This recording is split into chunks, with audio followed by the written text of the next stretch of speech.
And we're back in this pretty beautiful big stand of trees over here. Going up a nice climb trail.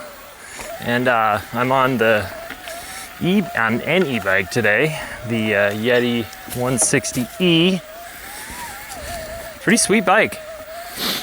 Got access to it for a few days to do a big mission. And now I'm tired towards the end of the week. So I figured I would just get out and spin, maybe do a little trail work, and take the load off with the motor today. I feel like a lot of my friends are pulling the trigger on e-bikes or curious about e-bikes. And yeah, some people that are incredibly fit certainly ride them.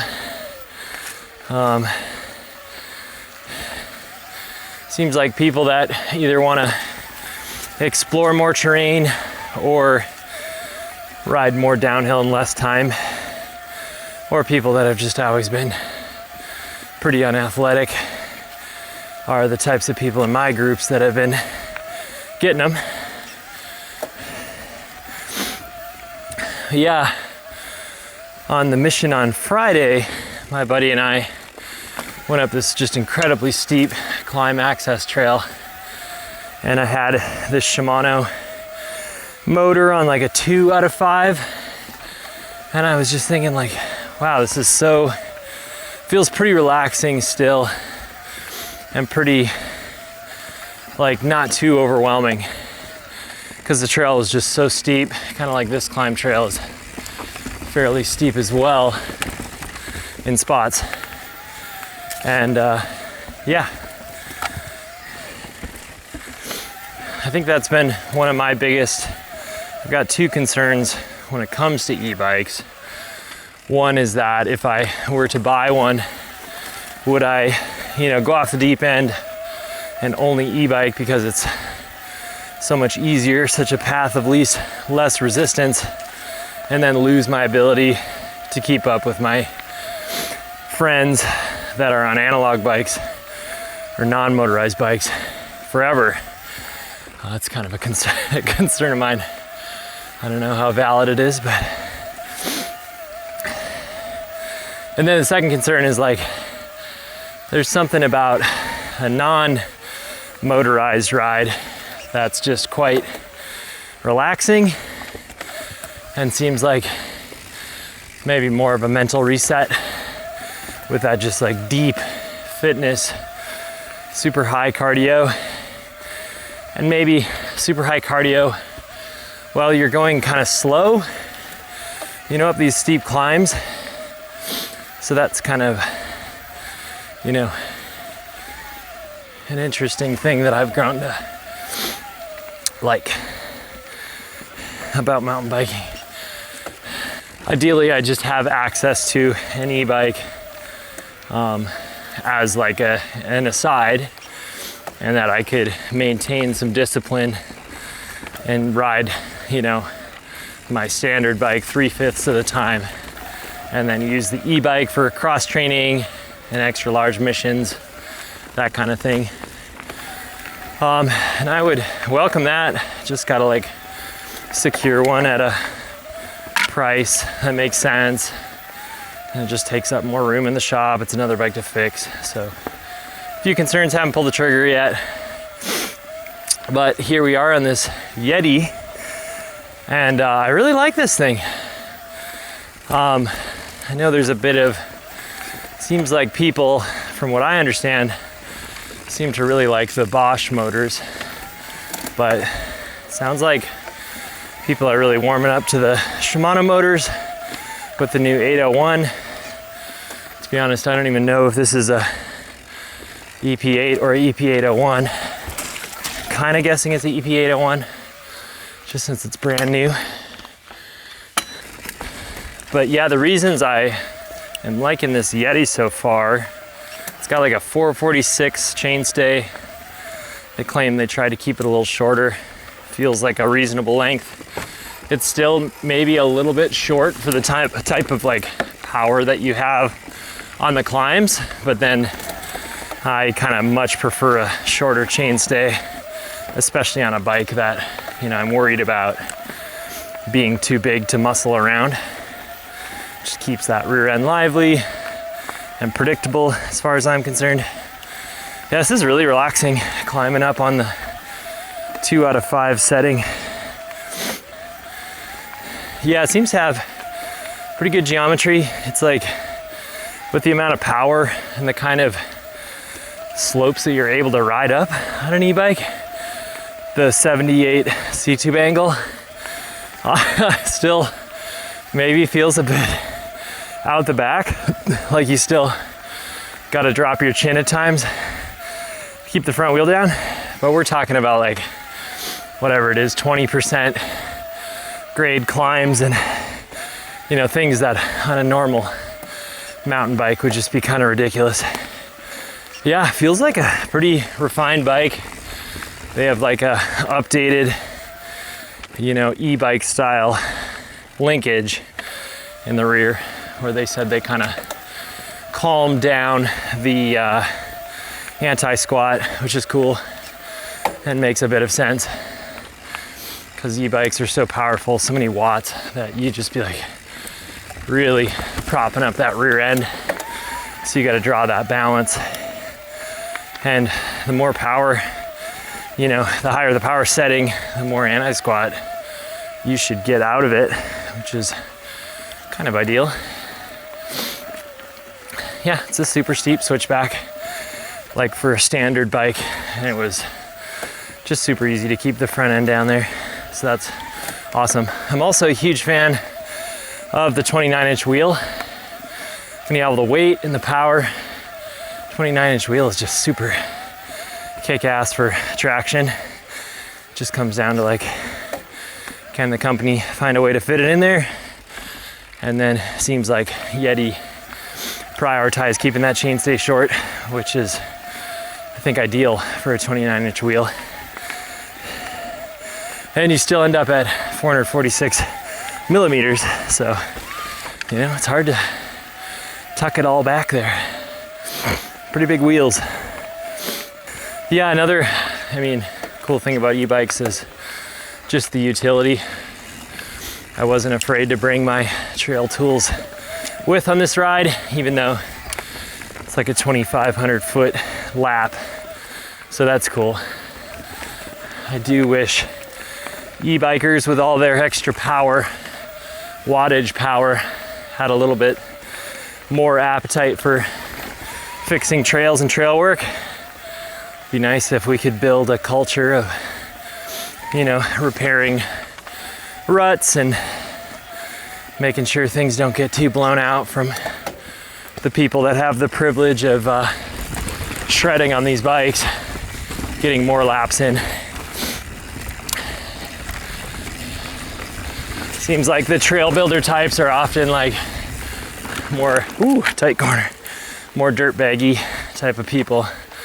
I don't always have the e-bikes, but I think it's changing slowly. This technology is democratizing quickly on the coast here. People have tons of money on the coast here, seemingly, so I'm sure we'll all have access to e-bikes soon. Okay, let's try full power for a second. Oh my gosh. That's ridiculous. Yeah, I am now going right twice as fast as I just was on the 2 out of 5 setting. Wow. Blasting up the hill. Yeah, this is where it gets like a little, oh my gosh, a little overwhelming. Motor's just like kicking on and off at the worst times. That's where it gets a little overwhelming for me, is when you're like just having to pay attention to how you're cornering like uphill. This little spot here is straight up the hill, maybe 30%. So I welcome the 5 out of 5 setting for that. All right, drop it in. Should be a pretty fun trail today. Oh yeah, a little harder to pull this big old bike over the landscape there. A little harder to shimmy these bikes around which is probably good training if you learn how to muscle these bigger bikes around. Ooh. Yeah, the cool thing about these heavier e-bikes is you can just kind of drive them through the terrain more. A little difficult on this super juggy trail though, gotta say. I feel like I'm not able to just like on my bike, I could kind of surf through all this stuff fairly easily. But like manipulating this heavier bike, it's quite a bit harder through there. I think when speeds increase, these big e-bikes like punch through the terrain better, which helps. Woo! Yeah, nice big trees back here. Feels good to jump them. No problem there, right? Woo! A little bit more effort to slow these big things down though. But for sure the suspension works on these bikes.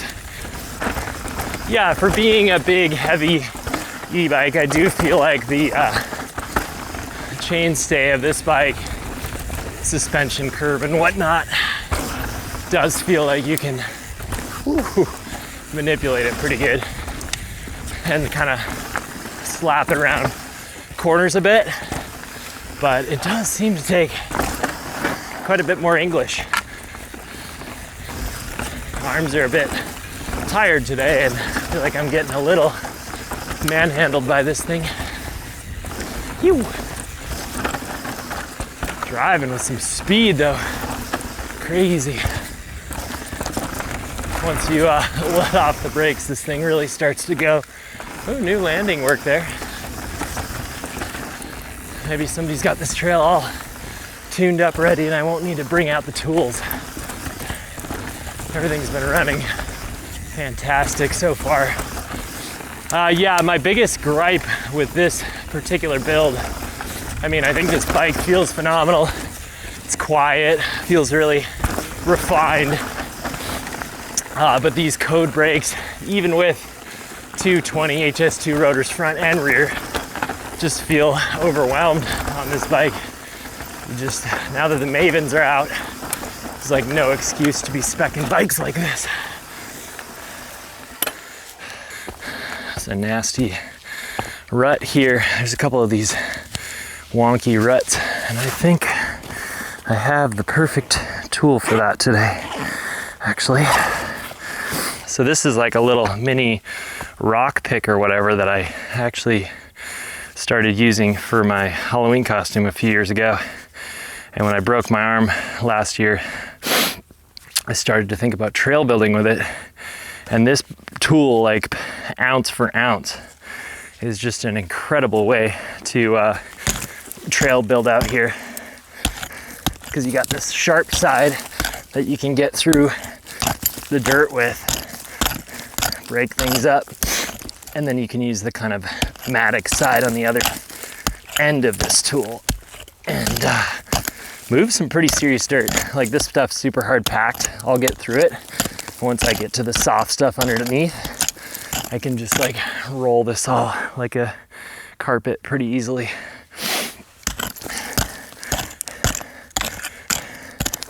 So just using that sharp side to get in there, break stuff up.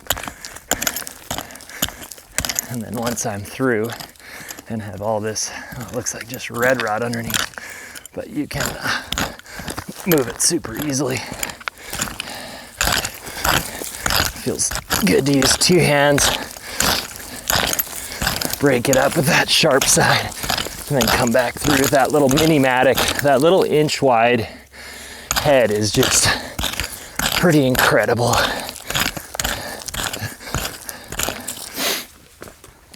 At moving dirt compared to what you might expect. Well, I think I blew my entire budget for time repairing this one berm, but hopefully you can see just how much earth I was able to move with that little tool. It's also super dark back here, so I realize the GoPro footage is gonna be pretty grainy. Nice rewarding thing about doing trail work though is that you get the first descent to try it out. I think that'll have to be firmed up a little bit by a few riders, but should have repaired some. There's another bad line there. I think I only had time for fixing that one berm today though. Probably took me like 15 minutes with that little tool to move quite a bit of dirt, so kind of a cool system. Yeah, but back to this Yeti. This thing, holy shit. What was that? Oh my gosh. Just bottomed out something. Made a crazy sound. This thing's got the like a 64 plus degree head tube angle, which I feel like could have gone a little bit slacker with this kind of bike, but it does retain a little bit zippier handling if you're riding like flatter terrain. Realize that like every bike isn't made for riding, you know, West Coast super steep slopes. But yeah, it's decent. It definitely is like not that distracting. Suspension feels super good. I haven't really been liking the Fox stuff lately compared to RockShox, and just with the extra weight from this bike, it just makes that stiffer compression quite a bit more just nice to work with. And I almost feel like these Fox shocks seem quieter to me. I don't know, it could be crazy. Oh yeah, felt pretty good on that corner back there. I was able to lean it over and make it feel a little bit more like a regular bike. Yeah, the suspension system also feels pretty good. I think I'm riding pretty deep into the travel with this thing, but it's not bottoming out. Yeah, really seems to soak up the bumps well, which I think is just something e-bikes tend to be very good at. As I mentioned, I just absolutely hate these like last generation code brakes. I just don't think they belong on bikes like this anymore now that we've opened the door to the Mavens, but I'm sure it was just some stock that was like sitting around or something. I'd be curious to feel like how much more powerful brakes would make this heavier bike feel more manageable. I do feel like I'm having to pull these levers pretty hard to get them to activate. Yeah, just like going for a little manual there. It's like, it's a decent heave to get the bike to come up. And it's kind of nice to have the motor for those like mid-descent little slight climb pushes. Yeah, transferring the bike back there, there's a little hoppy jump and definitely takes more muscle. So I think you might just become like a overall better downhill rider if you're riding these things all the time. Since you need more muscle, you're gonna get more laps. Probably gonna ride more days a week. You're just not gonna be too tired to ride ever, at least climbing wise. Ew. Yeah, feels good through there. I think these e-bikes freak me out a little bit more on the steeper sections or, you know, just trails in general, and tend to feel immediately better on like flatter high-speed trails where the weight in the suspension punching through just feels like a very much so an asset. Whereas on like the steeper downhill trails at slow speeds, I'm missing like the shimmying ability of my little bike, of my analog weighted bike. But I think you'd get used to this. I don't know, it seems like all my e-bike friends have gotten used to them. But I certainly like my little flickable feeling bikes. And you can come out of corners pretty hot with this thing if you just roll off the brakes. Oh, starting to lose some brake power. Right at the worst time. This is like one of the worst corners now. Since I came into it slow, you probably couldn't tell, but often like throws people into the far sideline. Yeah, the brakes are starting to scream bloody murder. I'm just gonna fucking stop. I'm pulling them so hard.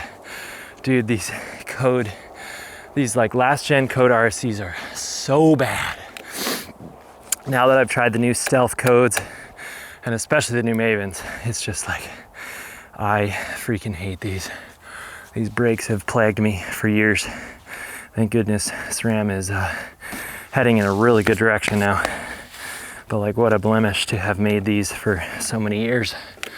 I don't know if anybody else hates these as much as I do, but I'm a heavier guy. I'm like 210 pounds, and with this e-bike, some tools on my back, I am pulling so hard that I am for sure like blowing my hand grip. There's a final steep section to end this trail, and just gotta let my arm pump come down and let these things cool down. Got some big trees in this little zone here, super cool. I just found this LiDAR tree map of our county, and it shows where the biggest trees are, like individually. So that's super cool. But yeah, sweet experience riding this bike. I would own this in a heartbeat for the right, opportunity and price. But that's all I got for today.